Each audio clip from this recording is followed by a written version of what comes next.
2022년 12월 트렌드 키워드는 See-Real, 리얼리즘에 열광하다입니다.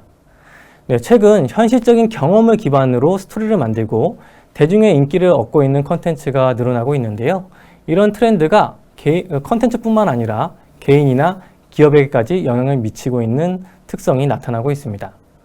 꾸며진 모습보다는 공감을 할 수 있고 나도 저런 경험이 있는데 나도 저렇게 살고 싶어, 혹은 나도 저런 기업이라면 응원해주고 싶어와 같이 진정성으로 소비자의 마음을 움직이고 있는 그런 어떤 현상들이 나타나고 있습니다.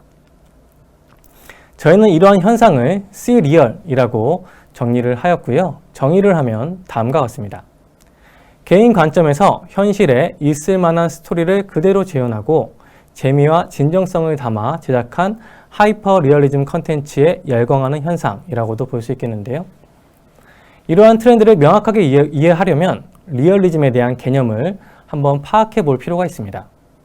그렇다면 리얼리즘은 언제 어떻게 시작되었을까요? 네, 리얼리즘을 미술 사조에서 확인하면 다음과 같습니다. 1840년대부터 리얼리즘의 개념이 이슈가 되기 시작하였는데요. 주로 프랑스와 이탈리아 중심으로 확산이 되었습니다. 리얼리즘은 사회적인 현상을 객관적으로 표현하는 문학의 장르로 대다수의 사람들이 공감할 수 있는 일을 의미하기도 하죠. 그렇다면 1840년대에는 도대체 어떤 일이 있었기에 이러한 리얼리즘이 대두되었을까요? 특별한 사건이 있었습니다. 1839년 8월 19일, 지금 우리가 사용하는 카메라의 원형인 다게레오 타이프 사진기가 발명되었는데요. 회화보다 더 사실적으로 표현하는 사진기가 발명되면서 미술은 사진을 넘어설 수 있는 가치를 제공해야만 했습니다. 그리고 사실을 표현하는 것이 무엇인가 라는 물음에도 수많은 사람들이 답변을 찾기 시작하였죠. 미술 사조에 있어서 리얼리즘은 겉보기에 사실적으로 보이거나 관습적으로 아름답게 보이는 것을 넘어서 현실 실상을 고려해 표현하고 현실을 직접 보고 표현하는 것이라 정의합니다. 즉, 현실을 고증해서 디테일을 살리면서도 해석의 여지를 남겨놓는 것이 주요 특징이라고도 볼 수 있겠습니다. 네, 이 두 가지가 굉장히 중요한 포인트인데요. 현실 실상을 고려해 표현하고 현실을 직접 보고 표현하는 것. 대표적인 사례는 밀레의 이삭 죽기나 쿠르베의 돌을 깨는 사람들이 있습니다. 이 두 작품의 특성을 보면 농촌의 현실적인 모습이 그대로 담겨 있죠. 그리고 디테일한 표현까지 잘 구성되어 있습니다. 하지만 그 와중에서도 노동자의 검게 그을린 얼굴이나 거친 손을 보면서 육체적인 고통 또 삶의 어려움을 읽을 수가 있죠. 현실을 직접 보고 그린 작품이면서도 현실의 실상을 고려해서 감정까지 표현해내고 있습니다. 이러한 리얼리즘의 개념이 180년이 지난 지금에도 새롭게 적용되고 있다고도 볼 수 있겠는데요. 그렇다면 지금 시점에서 이슈가 되고 있는 리얼리즘은 어떻게 정의할 수 있을까요? 네, 저희는 이렇게 정의하였습니다. 현실을 직접 보고 그린 것처럼 개인에게 진실되게 느껴지고 자신이 경험했던 그런 어떤 사례들을 통해서 이전의 감정을 환기시켜 주는 것, 그리고 사회나 관계의 단면을 표현해서 공감을 불러일으키는 것이라고 볼 수 있겠습니다. 또한 환경의 변화는 이러한 리얼리즘에 대해서 더욱 열광하게 만들도록 조금씩 변화하고 있는데요. 어떤 환경 변화가 일어나고 있는지 같이 알아보도록 하겠습니다. 네, 지금의 시점에서 변화하고 있는 특징들을 몇 가지 살펴볼게요. 브로드캐스팅, 즉 방송의 시대에서 내로캐스팅, 협송의 시대로 바뀌고 있습니다. 미디어는 점점 개인화되고 있고 특히 유튜브를 중심으로 나에게 최적화된 컨텐츠를 큐레이션해서 보여주고 있습니다. 나에게 하는 이야기가 아닌 것처럼 느껴지면 금세 흥미를 잃게 되죠. 롱폼에서 숏폼의 시대로 바뀌고 있습니다. 최근 유튜브 조회수가 급상승하고 있는 컨텐츠는 대다수 숏폼 컨텐츠에서 발생되고 있다고 보이는데요.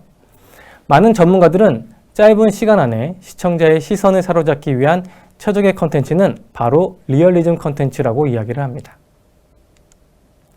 그리고 최근 부동산, 주식, 가상화폐 등 재테크가 급속도로 확장되다가 침체기를 맞이한 것도 주요한 요인이 되고 있습니다. 경기가 어려운 상황에서 뭔가 현실적이지 않은 이상적인 이야기는 반감을 사게 됩니다. 가뜩이나 어려운데 나를 가르치려 하는 이야기 또한 심리적으로 피하고 싶죠.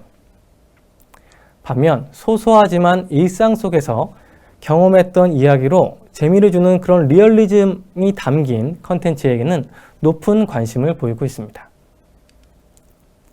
전문가의 이야기를 한번 정리해 보았는데요.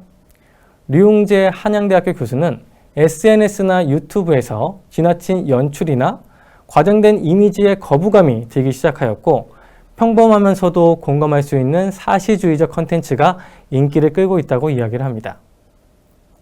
이성민 교수는 짧고 강렬한 공감을 남길 수 있는 현실 고증 컨텐츠가 MZ세대 사이에서 쉽게 공유되고 진입도 쉬워서 유행이 되고 있다 평가를 하였고요. 권순영 PD는 우리의 내면에 있는 속마음, 약간은 찌질할 수 있는 어쩌면 진짜 마음, 그런 이야기를 이야기하게 되면 공감을 하게 되고 또 한편 위로를 얻는다고 이야기를 합니다. 이것이 네로우 캐스팅, 그리고 숏폼, 경기 침체 등과 같은 환경 변화 속에서도 공감과 위로를 주는 리얼리즘 컨텐츠가 사랑을 받는 이유라고 볼 수 있겠습니다. 실제로 유튜브에서 12월에 발표한 2022년 인기 크리에이터 결산 발표 내용을 보면 1위와 2위 모두 리얼리즘 컨텐츠를 다루는 쇼박스와 너덜트가 차지한 것을 알 수 있는데요. 내년에도 경제적으로나 혹은 사회적으로 큰 변화가 없다면 이러한 리얼리즘 컨텐츠가 인기를 계속 끌 것이라 예상이 됩니다. 다시 정리하자면 리얼리즘 컨텐츠에 열광하는 이유는 나 자신도 겪어봤을 만한 이야기로 감정의 환기와 공감을 불러일으키고 또 사회적인 불안정 속에서 일상을 그리워하는 마음이, 그런 열망이 증가하고 있기 때문이라고 볼 수 있겠습니다. 네, 이러한 리얼리즘에 대한 트렌드는 비단 국내에 국한되지 않습니다. 어도비는 2023년 크리에이티브 트렌드를 발표하였는데요. 4가지 키워드는 다음과 같습니다. 초현실적인 물결, 동물과 인플루언서, 레트로의 활성화, 그리고 마지막으로 급진적 현실주의인데요. 초현실적인 흐름은 코로나 이후 느껴지는 불안과 스트레스를 극복하기 위해 정신건강과 힐링을 추구하는 성향이고, 동물과 인플루언서는 보기만 해도 기분 좋아지는 동물이나 생명체 혹은 가상 인플루언서에 관심이 높아지는 것을 의미합니다. 레트로의 활성화는 이전 세대의 문화를 재해석해서 새로운 문화를 만들어가는 그런 기조, 그런 흐름들을 의미하는데요. 마지막으로 급진적 현실주의는 완벽한 컨텐츠와 상반되는 솔직하고 꾸밈 없는 경험과 그리고 현실을 추구하는 트렌드를 의미합니다. 이러한 급진적인 현실주의는 하이퍼 리얼리즘이라고도 표현할 수 있겠는데요. 다양하고 진정한 이미지에 대한